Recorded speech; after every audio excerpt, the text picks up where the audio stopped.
When his servant entered, he looked at him steadfastly and wondered if he had thought of peering behind the screen. The man was quite impassive and waited for his orders. Dorian lit a cigarette and walked over to the glass and glanced into it. He could see the reflection of Victor's face perfectly. It was like a placid mask of servility. There was nothing to be afraid of there. Yet he thought it best to be on his guard. Speaking very slowly, he told him to tell the housekeeper that he wanted to see her, and then to go to the frame maker and ask him to send 2 of his men round at once. It seemed to him that as the man left the room, his eyes wandered in the direction of the screen. Or was that merely his own fancy? After a few moments, in her black silk dress, with old-fashioned thread, mittens on her wrinkled hands, Mrs. Leaf bustled into the library. He asked her for the key of the schoolroom. "The old schoolroom, Mr. Dorian?" she exclaimed. "Why, it is full of dust. I must get it arranged and put straight before you go into it. It is not fit for you to see, sir. It is not, indeed. I don't want it put straight, Leaf. I only want the key." "Well, sir, you'll be covered with cobwebs if you go into it. Why, it hasn't been opened for nearly 5 years, not since his lordship died." He winced at the mention of his grandfather. He had hateful memories of him. "That does not matter," he answered. "I simply want to see the place, that is all. Give me the key." "And here is the key, sir," said the old lady, going over the contents of her bunch with tremulously uncertain hands. "Here is the key. I'll have it off the bunch in a moment. But you don't think of living up there, sir, and you so comfortable here." "No, no," he cried petulantly. "Thank you, Leaf. That will do." She lingered for a few moments and was garrulous over some detail of the household. He sighed and told her to manage things as she thought best. She left the room, wreathed in smiles. As the door closed, Dorian put the key in his pocket and looked round the room. His eye fell on a large purple satin coverlet heavily embroidered with gold, a splendid piece of late 17th century Venetian work that his grandfather had found in a convent near Bologna. Yes, that would serve to wrap the dreadful thing in. It had perhaps served often as a pall for the dead. Now it was to hide something that had a corruption of its own, worse than the corruption of death itself, something that would breed horrors and yet would never die. What the worm was to the corpse, his sins would be to the painted image on the canvas. They would mar its beauty and eat away its grace. They would defile it and make it shameful. And yet the thing would still live on. It would be always alive. He shuddered, and for a moment he regretted that he had not told Basil the true reason why he had wished to hide the picture away. Basil would have helped him to resist Lord Henry's influence and the still more poisonous influences that came from his own temperament. The love that he bore him, for it was really love, had nothing in it that was not noble and intellectual. It was not that mere physical admiration of beauty that is born of the senses and that dies when the senses tire. It was such love as Michelangelo had known, and Montaigne, and Winckelmann, and Shakespeare himself. Yes, Basil could have saved him, but it was too late now. The past could always be annihilated. Regret, denial, or forgetfulness could do that. But the future was inevitable. There were passions in him that would find their terrible outlet, dreams that would make the shadow of their evil real. He took up from the couch the great purple and gold texture that covered it, and, holding it in his hands, passed behind the screen. Was the face on the canvas viler than before? It seemed to him that it was unchanged, and yet his loathing of it was intensified. Gold hair, blue eyes, and rose-red lips, they all were there. It was simply the expression that had altered. That was horrible in its cruelty, compared to what he saw in it of censure or rebuke. How shallow Basil's reproaches about Sybil Van had been, how shallow, and of what little account. His own soul was looking out at him from the canvas and calling him to judgment. A look of pain came across him, and he flung the rich pall over the picture. As he did so, a knock came to the door. He passed out as his servant entered. "The persons are here, monsieur." He felt that the man must be got rid of at once. He must not be allowed to know where the picture was being taken to. There was something sly about him, and he had thoughtful, treacherous eyes. Sitting down at the writing table, he scribbled a note to Lord Henry, asking him to send him round something to read and reminding him that they were to meet at 8:15 that evening. "Wait for an answer," he said, handing it to him, "and show the men in here."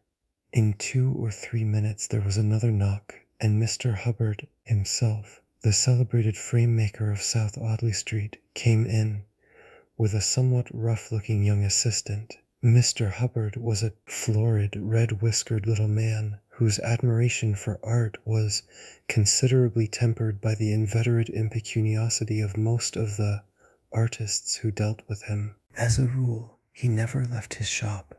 He waited for people to come to him, but he always made an exception in favor of Dorian Gray. There was something about Dorian that charmed everybody. It was a pleasure even to see him. "What can I do for you, Mr. Gray?" he said, rubbing his fat, freckled hands. "I thought I would do myself the honor of coming round in person. I have just got a beauty of a frame, sir. Picked it up at a sale. Old Florentine. Came from Fonthill, I believe. Admirably suited for a religious subject, Mr. Gray." "I am so sorry you have given yourself the trouble of coming round, Mr. Hubbard. I shall certainly drop in and look at the frame, though I don't go in much at present for religious art, but today I only want a picture carried to the top of the house for me. It is rather heavy, so I thought I would ask you to lend me a couple of your men." "No trouble at all, Mr. Gray. I am delighted to be of any service to you." "Which is the work of art, sir?" "This," replied Dorian, moving the screen back. "Can you move it, covering and all, just as it is? I don't want it to get scratched going upstairs." "There will be no difficulty, sir," said the genial frame maker, beginning, with the aid of his assistant, to unhook the picture from the long brass chains by which it was suspended. "And now, where shall we carry it to, Mr. Gray?" "I will show you the way, Mr. Hubbard, if you will kindly follow me. Or perhaps you had better go in front. I am afraid it is right at the top of the house. We will go up by the front staircase, as it is wider." He held the door open for them, and they passed out into the hall and began the ascent. The elaborate character of the frame had made the picture extremely bulky, and now and then, in spite of the obsequious protests of Mr. Hubbard, who had the true tradesman's spirited dislike of seeing a gentleman doing anything useful, Dorian put his hand to it so as to help them. "Something of a load to carry, sir," gasped the little man when they reached the top landing, and he wiped his shiny forehead. "I am afraid it is rather heavy," murmured Dorian as he unlocked the door that opened into the room that was to keep for him the curious secret of his life and hide his soul from the eyes of men. He had not entered the place for more than 4 years. Not, indeed, since he had used it first as a playroom when he was a child, and then as a study when he grew somewhat older. It was a large, well-proportioned room, which had been specially built by the last Lord Kelso for the use of the little grandson whom, for his strange likeness to his mother, and also for other reasons, he had always hated and desired to keep at a distance. It appeared to Dorian to have but little changed. There was the huge Italian cassone with its fantastically painted panels and its tarnished gilt moldings, in which he had so often hidden himself as a boy. There the satinwood bookcase filled with his dog-eared school books, On the wall behind it was hanging the same ragged Flemish tapestry where a faded king and queen were playing chess in a garden, while a company of hawkers rode by, carrying hooded birds on their gauntleted wrists. How well he remembered it all. Every moment of his lonely childhood came back to him as he looked around. He recalled the stainless purity of his boyish life, and it seemed horrible to him that it was here the fatal portrait was to be hidden away. How little he had thought, in those dead days, of all that was in store for him. But there was no other place in the house so secure from prying eyes as this. He had the key, and no one else could enter it. Beneath its purple pall, the face painted on the canvas could grow bestial, sodden, and unclean. What did it matter? No one could see it. He himself would not see it. Why should he watch the hideous corruption of his soul? He kept his youth.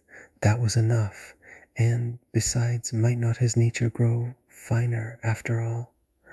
There was no reason that the future should be so full of shame. Some love might come across his life and purify him and shield him from those sins that seemed to be already stirring in spirit and in flesh, those curious unpictured sins whose very mystery lent them their subtlety and their charm. Perhaps, some day, the cruel look would have passed away from the scarlet's sensitive mouth, and he might show to the world Basil Hallward's masterpiece. No, that was impossible. Hour by hour, and week by week, the thing upon the canvas was growing old. It might escape the hideousness of sin, but the hideousness of age was in store for it. The cheeks would become hollow or flaccid. Yellow crow's feet would creep round the fading eyes and make them horrible. The hair would lose its brightness. The mouth would gape or droop, would be foolish or gross, as the mouths of old men are. There would be the wrinkled throat, the cold blue-veined hands, the twisted body that he remembered in the grandfather who had been so stern to him in his boyhood. The picture had to be concealed. There was no help for it. "Bring it in, Mr. Hubbard, please," he said wearily, turning round. "I am sorry I kept you so long. I was thinking of something else." "Always glad to have a rest, Mr. Gray," answered the frame-maker, who was still gasping for breath. "Where shall we put it, sir?" "Oh, anywhere. Here, this will do. I don't want to have it hung up. Just lean it against the wall. Thanks." "Might one look at the work of art, sir?" Dorian started. "It would not interest you, Mr. Hubbard," he said, keeping his eye on the man. He felt ready to leap upon him and fling him to the ground if he dared to lift the gorgeous hanging that concealed the secret of his life. "I shan't trouble you any more now. I am much obliged for your kindness in coming round." Not at all, Mr. Gray. Ever ready to do anything for you, sir." And Mr. Hubbard tramped downstairs, followed by the assistant, who glanced back at Dorian with a look of shy wonder in his rough, uncomely face. He had never seen anyone so marvelous. When the sound of their footsteps had died away, Dorian locked the door and put the key in his pocket. He felt safe now. No one would ever look upon the horrible thing. No eye but his would ever see his shame. On reaching the library, he found that it was just after 5 o'clock and that the tea had been already brought up. On a little table of dark, perfumed wood thickly encrusted with nacre, a present from Lady Radley, his guardian's wife, a pretty professional invalid who had spent the preceding winter in Cairo, was lying a note from Lord Henry, and beside it was a book bound in yellow paper, the cover slightly torn and the edges soiled. A copy of the 3rd edition of the St. James's Gazette had been placed on the tea tray. It was evident that Victor had returned. He wondered if he had met the men in the hall as they were leaving the house and had wormed out of them what they had been doing. He would be sure to miss the picture, had no doubt missed it already, while he had been laying the tea things. The screen had not been set back, and a blank space was visible on the wall. Perhaps some night he might find him creeping upstairs and trying to force the door of the room. It was a horrible thing to have a spy in one's house. He had heard of rich men who had been blackmailed all their lives by some servant who had read a letter, or overheard a conversation, or picked up a card with an address, or found beneath a pillow a withered flower, or a shred of crumpled lace. He sighed, and having poured himself out some tea, opened Lord Henry's note. It was simply to say that he sent him round the evening paper and a book that might interest him, and that he would be at the club at 8:15. He opened the St. James's languidly and looked through it. A red pencil mark on the 5th page caught his eye. It drew attention to the following paragraph. Inquest on an actress. An inquest was held this morning at the Bell Tavern, Hoxton Road, by Mr. Danby, the district coroner, on the body of Sybil Vane, a young actress recently engaged at the Royal Theatre, Holborn.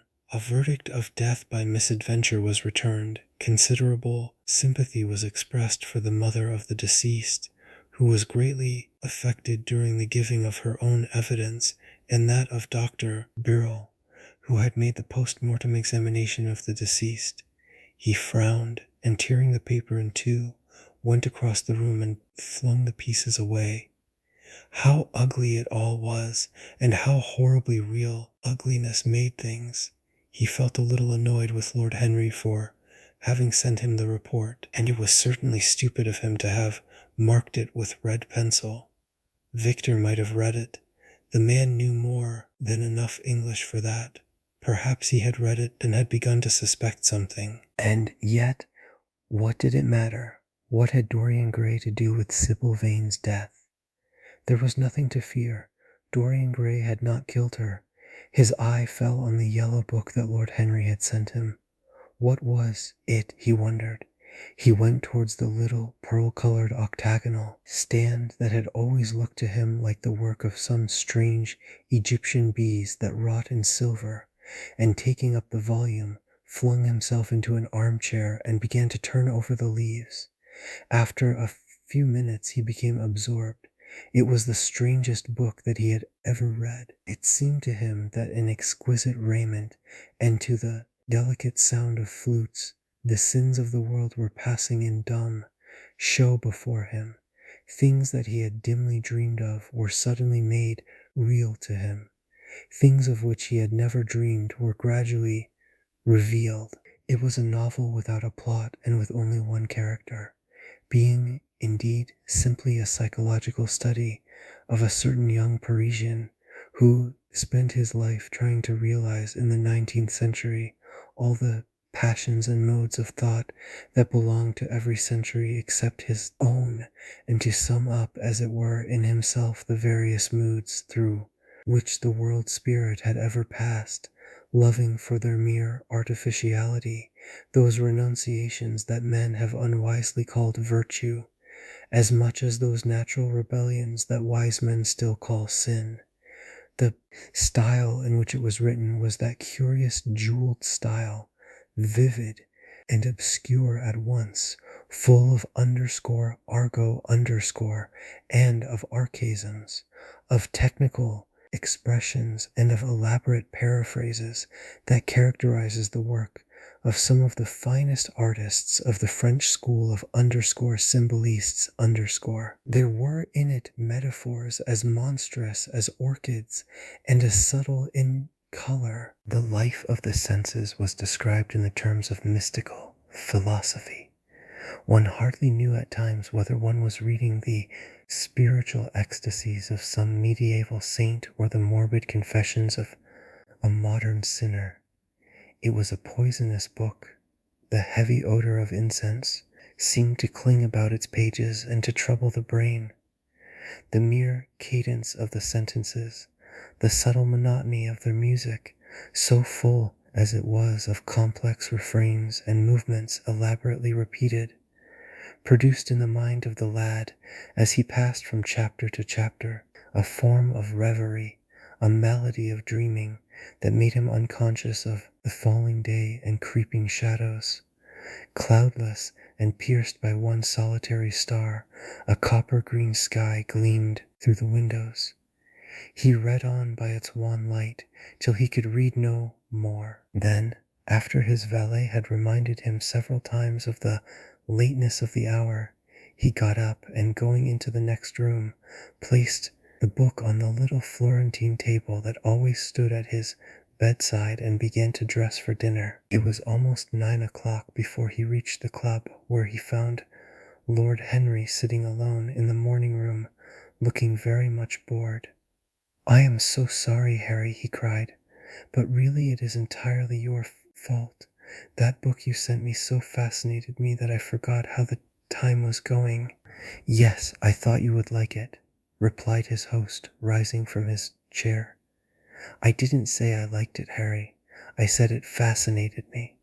There is a great difference." "Ah, you have discovered that?" murmured Lord Henry, and they passed into the dining room.